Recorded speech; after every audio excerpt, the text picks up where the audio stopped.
Greetings and salutations, everyone, and welcome back to tonight's second half. Before we get into it, a couple links. As you know, I rely on Patreon, PayPal, and my merch to help the channel to continue to grow and go. The links to Patreon and PayPal are in the description below. My merch is displayed directly under the video. Also, Dogman Frightening Encounters, Volume 1 through 3, the audiobook versions. They were written and researched by Tom Lyons, narrated and produced by me, Jeff Nadolny. Those audiobooks are available on Audible, Amazon, and iTunes, the links to which are also in the description as well. And finally, last but definitely not least, if you'd really like to help support this channel to continue to grow and go, simply subscribe, click the like button, and please leave a comment. It really does help, and guys, it definitely matters. Now, everyone, I have taken far too much of your time. Let's get on with tonight's second half, shall we? So, about a month ago, I covered a case out of Ohio where a dogman, or something very large, broke into a barn and terrorized a horse. The horse was found in a creek, pretty badly torn up. Tonight, I have a subscriber submission out of West Virginia. These dogmen are not anything to be taken lightly. They are very dangerous, and they have no discrimination. Humans, livestock, whatever. If you bleed, you're not safe, it seems like, or breathe. So let's get into it. Hey Jeff, how are you? I'm a 32-year-old lady from the very northern tip of West Virginia. Most of my life has been lived in Hancock County. When I was little, we camped in tents, walked everywhere, hiked at parks. All that outside goodness. In my teens, we started going to state parks to ride horses. I've been to Tomlinson Run, Beaver Creek State Park, Salt Fork, Raccoon Creek, and Vista Park. I think that was the name. We had a friend who was constantly inviting us to ride on people's land she had received permission from. I'm well acquainted with the local wildlife. I've seen all the major players, including coy dog, bear, and can identify most sounds in the forest. I love watching nature documentaries. I was looking to become a vet. So I had studied a lot on animals. Drawing and painting them got me very acquainted with animal anatomy. Was I ever into cryptozoology? Oh yeah. I was a dino-crazy little girl. My one babysitter had Reader's Digest, Mysteries of the Unexplained. The thought of a plesiosaur in Scotland or an Apatosaurus in the Congo was just mind-blowing. Later in life, I started looking at the folklore. It was interesting to read the accounts and learn the theories behind what people were seeing. But I believed in them as much as a folklorist believes in dragons and trolls. I didn't have any interest in Bigfoot, and I had never heard of Dogman. I never had interest in looking, nor did the thoughts ever cross my mind. It seems I didn't need to go looking. They found me. We moved to the farm when I was about 10 years old. Mom's dream was to have horses, and she was finally able to live it. The farmhouse was haunted, mainly by a former resident of the home. I never felt threatened by them, though. It's a little unnerving to have two men talking and moving the couch you're sitting on, or should I say it sounded like it. No one was home, no media was on, and yet I was hearing two men talking about how they were going to move the couch and where, and the sound of furniture being dragged right from under me. The land itself had its fair share of strangeness as well. Most things were benign, though. We just shrugged it off and carried on. I honestly hated our woods. Anywhere else, I'd freely hike. But even in the yard, sometimes I felt watched. Heck, sometimes I thought something was staring in our windows. Now that I think of it, we did have things slam into our trailer. I'd think it was a horse that had gotten loose, but when I'd go outside to investigate, I'd find nothing. I'd just chalk it up to a deer. I used my horses' breeds for their names rather than pick up names for them. Anyone who knows me knew my horses' names. I was 18 to 19 in this encounter. By this time, we had given up on cows. God, I hate cows. And just had horses and chickens. Someone knocked on the door at 2 in the morning. I'd only been asleep for a couple hours, but years of conditioning had my heart pumping and my mind clearing. Someone knocking that early meant trouble.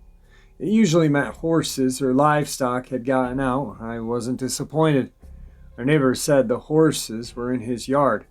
My mind wasn't totally awake, so I didn't think to ask which yard they were in. My stepfather came out, asked what was up, and told me they were my horses, so deal with it. My mom was working. That was nothing new. This lot of horses had 3 expert escape artists. I had the routine down.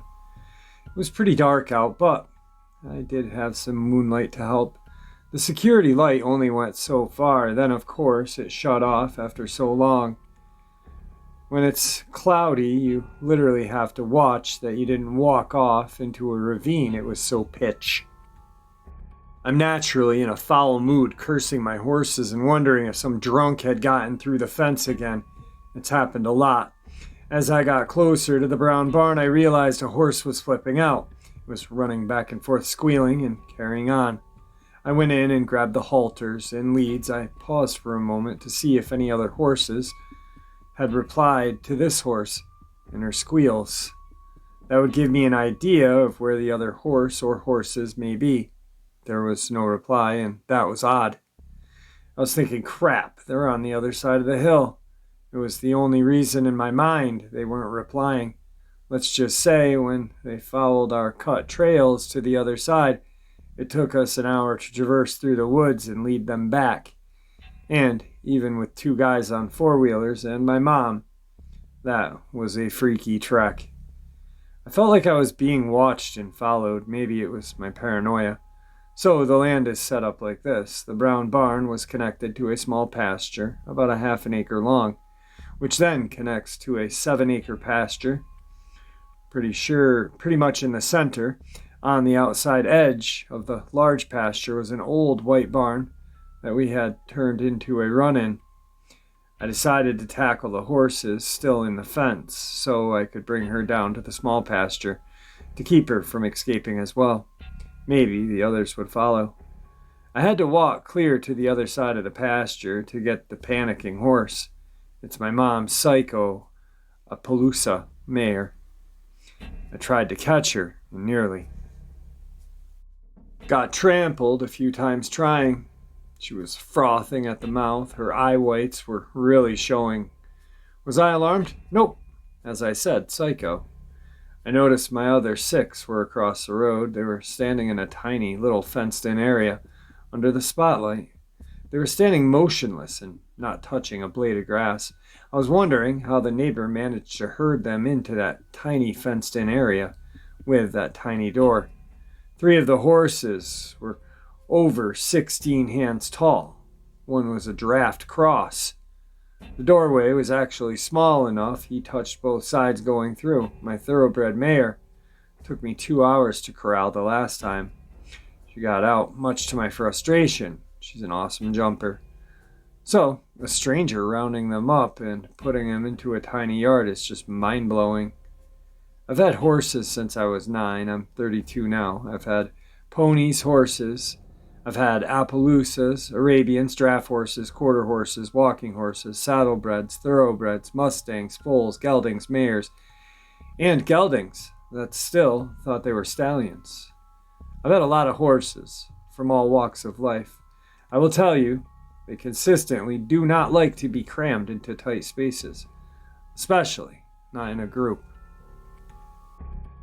I had 2 severely abused horses I was rehabbing, a thoroughbred that actually had PTSD, and a raking horse that actually took me 3 years to touch without some sort of bad reaction. They did not like being in stalls, and all but 1 were mares. Mares are extremely moody, and 2 of mine were particularly vicious to those they did not like.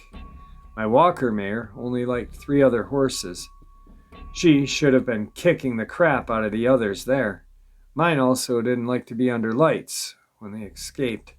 They avoided them like the plague, and they're not eating grass that was over ankle deep. That was unheard of. They were silent and dead still. My neighbor came out and told me that they were like that when he found them. He asked me if I needed help, and I said no. My thoroughbred and racking horse mare didn't like men. I told him I'd take them out one at a time. I took one halter in the lead and threw the rest outside the gate. I put the halter on my gelding and opened the gate to lead them out. They all had other plans, though. All 6 came out as a friggin' unit. They were literally chest to butt crammed together. My gelding and my Welsh mare had their chests pushing against me as we walked back to the brown barn. Normally, they did not do this. I wouldn't usually allow such bad behavior as well. We were on the main road, which I did not like. The speed limit is only 35, but people go 60, so I tried to lead them through the large pasture gate. They wouldn't even go on that side of the road. I was a little unnerved by their behavior, so I led them down to the brown barn and they went in. They were skittish, though, picking at the hay I threw out, walking around restlessly, sticking to the barn like glue, and eyeing the upper pasture. I rationalize it by thinking, it's the Appy flipping out that's unnerving them, and why hadn't she come down yet? She had to have seen us walk down. I rushed to the gate between the little and the big pastures out of habit. I didn't want the herd to go back out into the big pasture. I didn't have to worry. They didn't follow me like they normally did. The gate was wide open, and the Appy was still running and squealing back and forth in the same area. I started to go get her. Now, the neighbor's security lights didn't really light up my pasture. The road was higher than my pasture, so it cast in a shadow. I could make out her shape and some detail, though. She took off at a panicked gallop, swerved sideways, jumped the stream. When she landed, she nearly landed on her face. She caught herself, though, and took off at a dead gallop again. I ducked behind a stump. If she would have hit me, I would have been dead. I went back and chained the gate. I decided to forego looking her over until I got the halters and leads. She was too hot at the moment. I decided to walk on the road instead of through the pasture again. The pasture was uneven, unlit, and full of springs. Sometime during this, clouds had taken over the sky, so there was no moonlight to see now. The spot on the road where I was at was paved and pretty well lit, though my neighbor was paranoid as mentioned. I had almost gotten to the white barn when I got this sudden urge to stop and look at the very specific spot in the pasture, I'd like to say. It was instinct that told me to look, but usually I'd scan the woods first to see what was watching me. That's usually where the watchers are. Instead, I just flicked on my flashlight right on a certain spot. It was extremely close to where my mare was flipping out. I saw a red eye shine. My first thought was, why in the world would a deer be here with all this chaos? I was feeling a sense of extreme dread, and I didn't know why. Besides, it being where my horse was going nuts told me something else wasn't right. I then realized where the eyes were relative to the walnut trees and my racing barrels. See, the road is above the pasture, and the walnut trees were right at the same elevation as the road. The pasture itself is sloped. To deal with the runoff from the road, the barrel it is next to was on the low end of the incline. The barrels were white, so I could see them in dim lighting from my flashlight. On the one it was next to, this thing was too freaking big to be a deer. It was frozen, standing there watching it. I just had this feeling it was evil, and that I had to keep track of those eyes. It was watching me. It slowly blinked a few times. It also looked over into the woods above the pasture. I know you ask your guests if they'd ever feel there are others out there. Well, let me tell you. It crossed my mind. With a sinking stomach, I flashed my flashlight over the woods to see if I would catch some eyeshine. I didn't see any, though. So I went right back to those eyes. They were still there. I flicked back and forth, making sure nothing was sneaking up on me. I don't know how long I stood there, watching, frozen. Someone could have come around that bend and hit me with their car. I was so focused. Finally, it started to move off. It glanced at me sideways a few times. I think it went into the copse of tree around the creek. I heard nothing. That wasn't surprising, though. The horses were still restless and making noise. I stood there a long time after, looking for the eye shine. I was wondering if it could have been a bear. I didn't think so, though. The eyes were consistent in height until it disappeared. Bears are clumsy on their back legs. On this uneven, inclined ground, I have no doubt a bear would have dropped to the ground to go on all fours. Even the rear up and down behavior bears do when they are trying to see something wouldn't work. We had one cross the pasture before, and he made a lot of noise going through the woods. The horses settled down quicker with the bear. I was almost to my neighbors at this point. I considered leaving the couple $100 of tack at their house. Halters and leads aren't cheap. I had no doubt if I left them there, they'd be gone in the morning, and my mom would be pissed. So I darted over, grabbed them, and ran like a bat out of hell. I know. I should have left the tack. I also know you're not supposed to run, but I couldn't even conceive what I had just seen. I got into the barn, threw the tack down, hung with the horses. I wasn't going back up that pitch-black driveway on foot. I figured with the horses I'd have a warning, and the barn had plenty of sharp things. I did not go back up until dawn. I was frozen stiff by that time. I've had years to think this over. It unnerves the crap out of me. How long was that thing there? Was that what was keeping the yappy mare from coming down? Was it right there in the shadows while I was trying to catch her? Or was it in the unlit barn I had walked through to get to the road? Was it the reason the yappy swerved and nearly fell? How did my horses get out? I never did find out how they got out. Did they panic and jump the fence? I did check the fence line, away from the woods. I did look for tracks around the barrel. Sadly, the ground was hard from frost that morning, but I will say the yappy mare was running for a good while. The ground was severely torn up and turned into a muddy mess. It was high noon when I went down there to check. The ground had melted. I'd bet it was her that woke the neighbor up. It took them about a week to fully settle. I don't know if whatever it was still in the area or if they were that traumatized. It wasn't too long after that my mother filed for divorce. My ex-stepfather got the farm and I moved in with her in the city. Even with all the weird crap going on there were no bipedal things going on out there. I miss it terribly. Maybe it's more accurate to say I miss the farm life rather than the actual place. I'd love to go back onto that farm again, but I'd probably hesitate to move back there. Jeff, I've never told anyone about the eyeshine event. I didn't see the actual creature, and really, how do you convey that unnatural, horror-inducing feeling? You saw eyeshine, whoop-de-doo! My mother would have given me the benefit of the doubt, but my mother often told family members things. They made my life enough of a living hell, and I didn't want to give them any more ammo.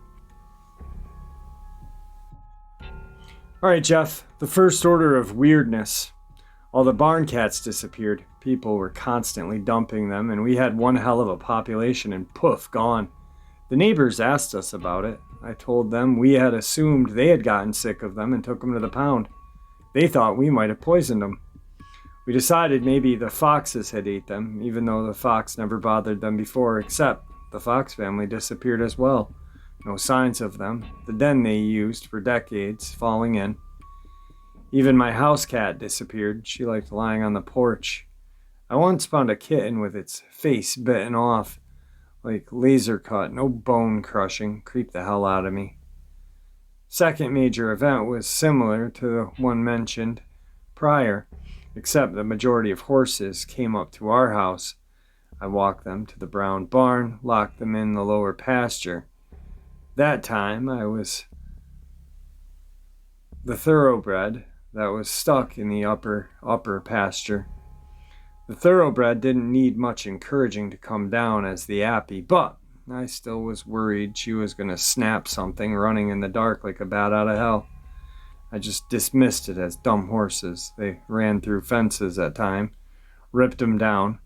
Never did it before, didn't do it after. Even when we had an actual black bear go through the pasture. I was checking the fence line about a week later. I found a deer in the far corner dead.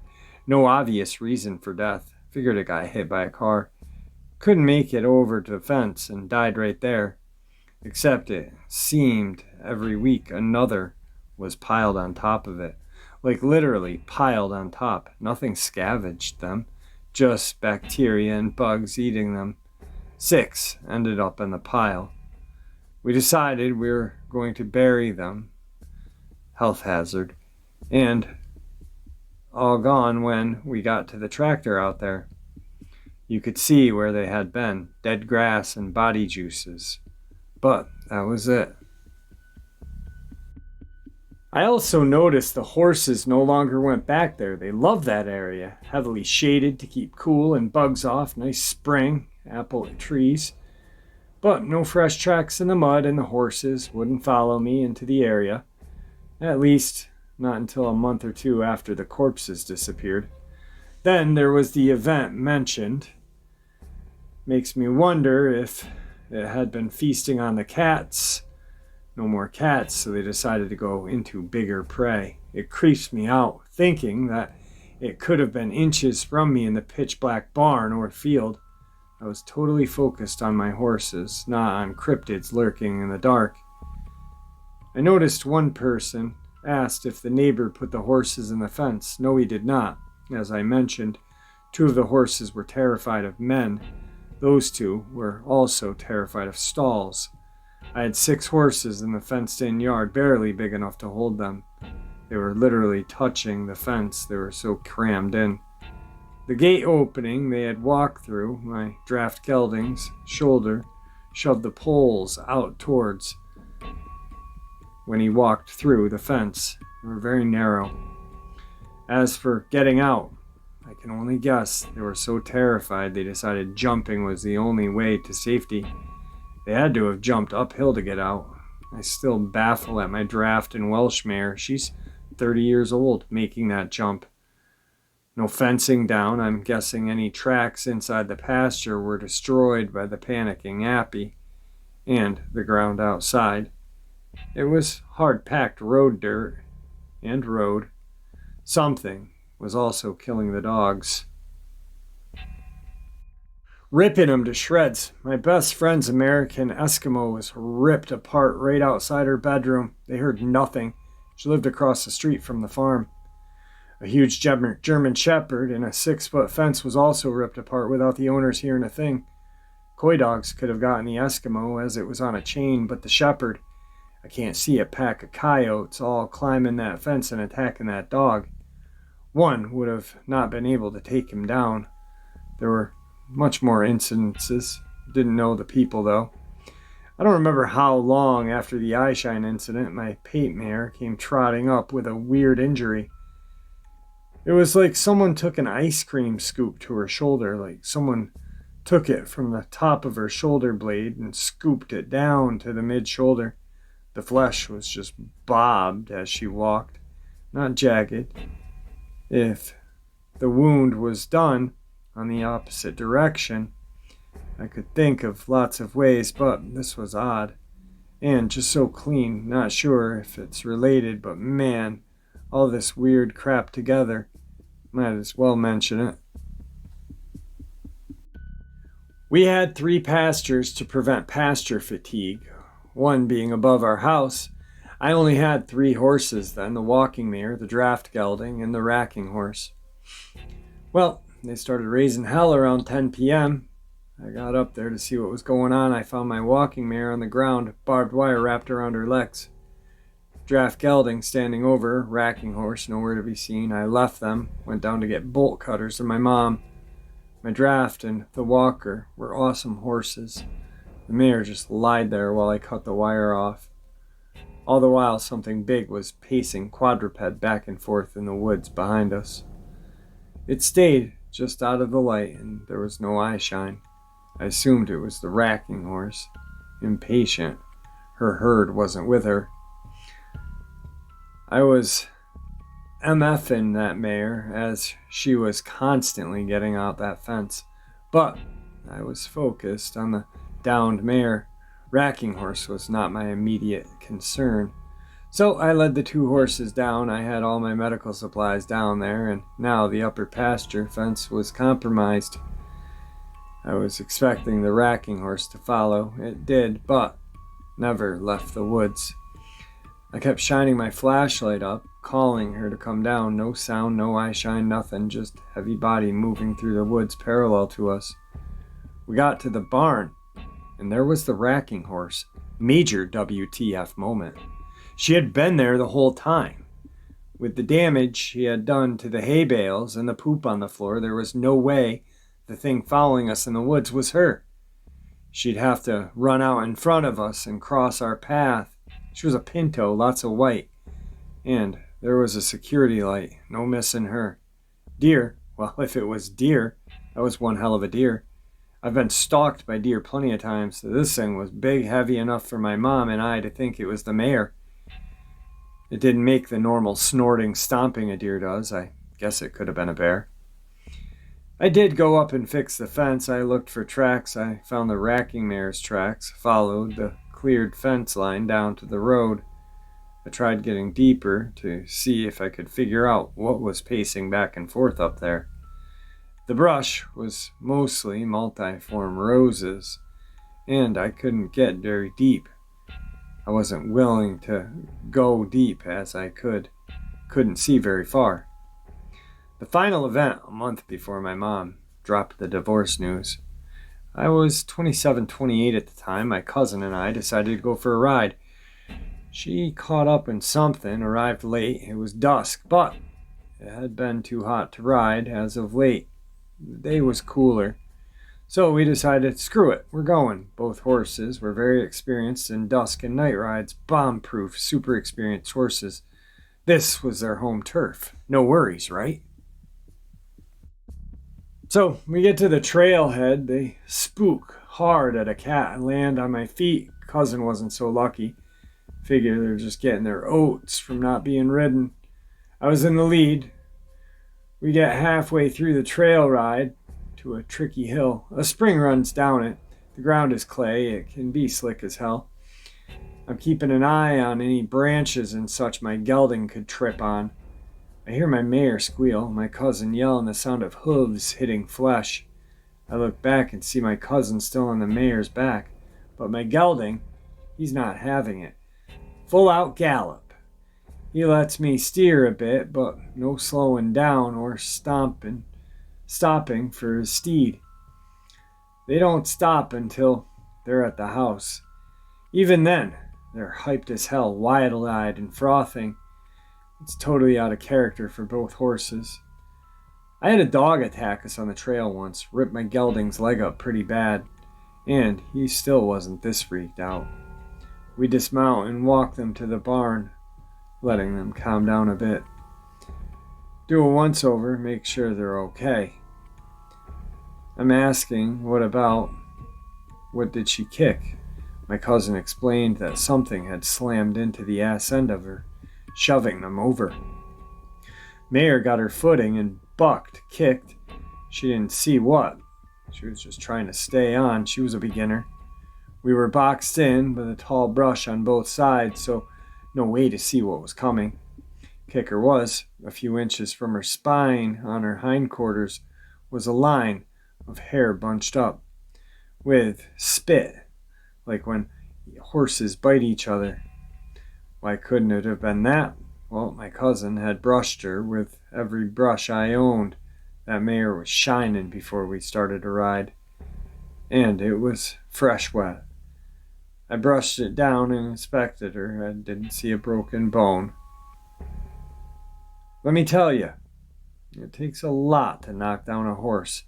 Horses play in coral rough. I don't think a deer running full speed could have hit her that hard. Something at least 5 to 6 foot tall nipped that mare in the hind end, got a solid kick for the trouble. Trust me, hooves hitting flesh makes a totally different sound than wood and stone. Did I go up to investigate? Hell no. After the eye shine incident, then this? No way in hell was I going up there. I can't help but think the two horses knew what was up there, and that's why they were acting so weird. These two had been all through the above-mentioned incidents. If they could talk, I can't imagine the stories they'd tell. My mom also told me about an incident she had. She was driving to work around 6 p.m. in the fall. She had gotten past Mountaineer Racetrack. It was pitch black, deer were running, so she's keeping an eye out for eye shine and movement. She caught something from the corner of her eye, figuring it was a deer, except it was red like a deer in the spring. Deer go grayish-brown in the winter area. And it was fast as hell. It was no deer, but some kind of canid. She was in a Subaru Outback, and she said that the head and shoulders were quite a bit higher than her hood. It looked like a huge coyote or wolf, except the color and size. She had no clue how she didn't hit it, but it wasn't moving fast enough. She didn't turn her head quick enough either to see it disappear into the dark. I can't help but notice that these events always happen in late summer to late winter.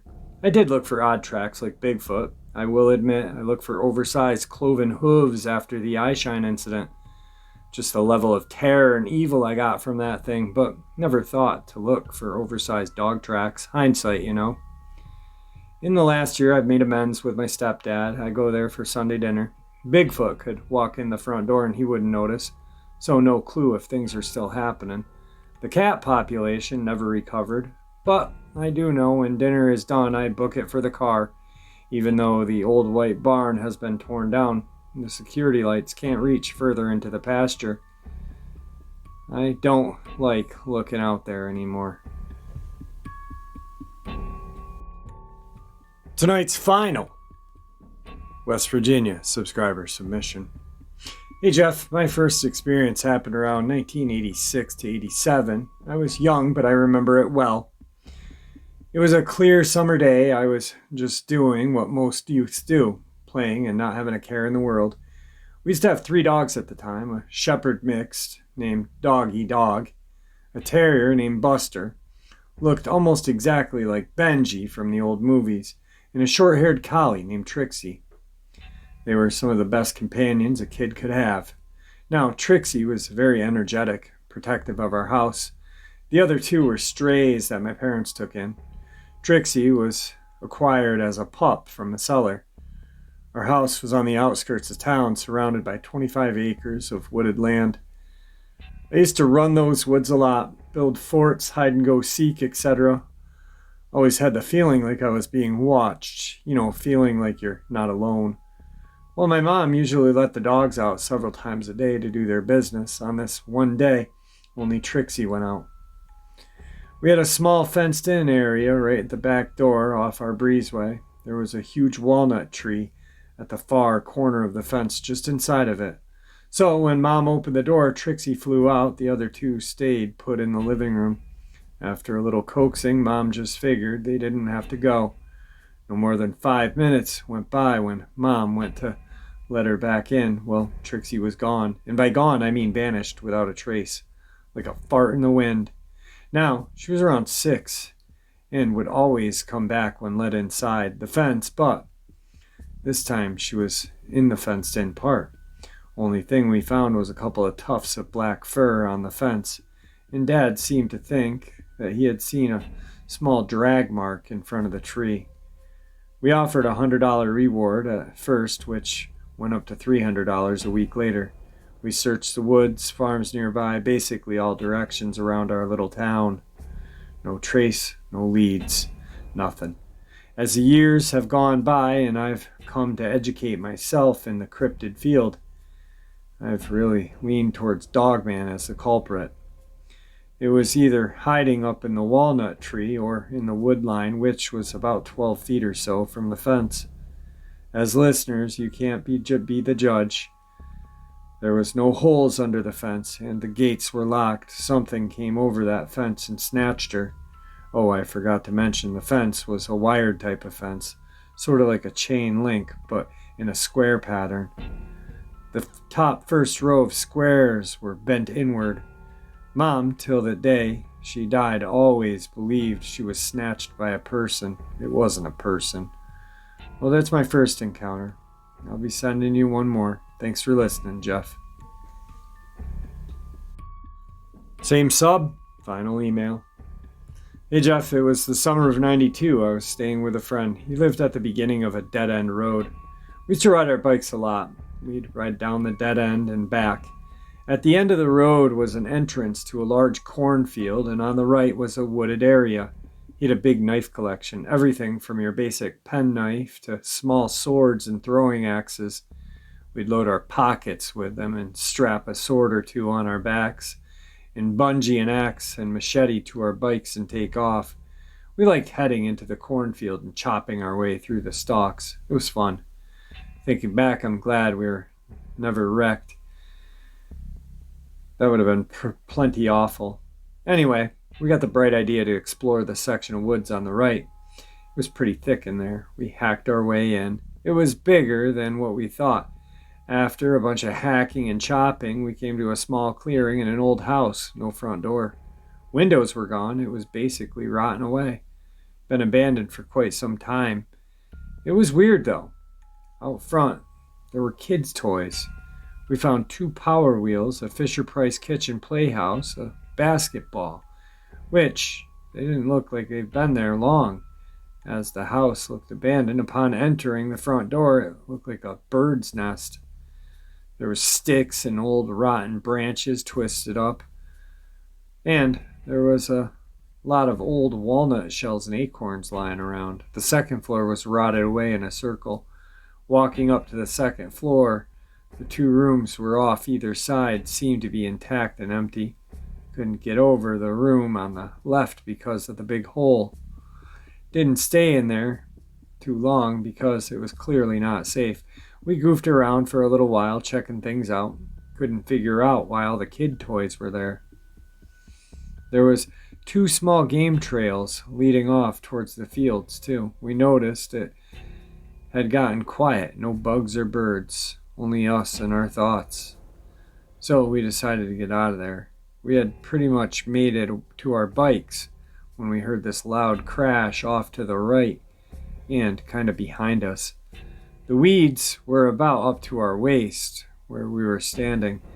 About 10 yards from the edge of the road to our bikes, we quickly darted out and snatched our bikes up, looking back before we jumped on. Best way to describe is there's a clip on YouTube from a rocking hounding with Bigfoot called Bluff Charge. The weeds and the trees were shaking, and just when it was about to pop out of the tall weeds, it stopped. It was wondering why we didn't get whiplash from how quick our heads kept turning around. We jumped on our bikes and we were gone, pedaling as hard and as fast as we could. Needless to say, we never rode past that house again. I'll never forget the fear we both had that day. All right, everyone, I hope you truly enjoyed tonight's second half. New York State, we are getting hammered by a snowstorm right now. I am glad that after the interview with Ed, I took a ride and dropped a sample of the hair to where it needed to go. We should be hearing something back within about a week. I learned some interesting stuff, which I will share with you guys shortly. But yeah, I just wanted to let everyone know a little bit of update on what's been going on with it. And I didn't want to put it in the beginning, so I put it at the end. All right, everyone, stay safe. Thank you for all your support. It truly means the world to me. You guys are what keeps this channel going. May the Great Spirit watch over all of us, and may He guide us down that path that we call life.